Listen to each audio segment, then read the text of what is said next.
Breaking చూస్తున్నాం. Hyderabad Begumpet flyover పై road ప్రమాదం జరిగింది. సికింద్రాబాద్ నుంచి వస్తున్న కారు ఫ్లైఓవర్ పై డివైడర్ను ఢీకొట్టి బోల్తా పడింది. దీంతో బేగంపేట ఫ్లైఓవర్ పైన ట్రాఫిక్ జామ్ అయింది. కారులో డ్రైవర్తో పాటు మరొకరికి గాయాలైనాయి. ఘటనా స్థలానికి చేరుకున్న పోలీసులు ట్రాఫిక్ను క్లియర్ చేశారు. గాయపడ్డ ఇద్దరిని హాస్పిటల్కు తరలించారు. బాధితుల్లో ఒకరు సాఫ్ట్వేర్ ఉద్యోగిగా ఉన్నట్లు గుర్తించిండ్రు.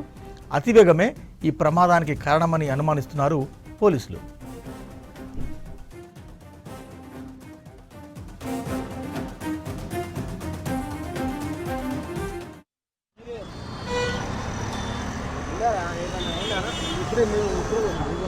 వెళ్ళిపోయారు ఇదే దీనికి వచ్చిందా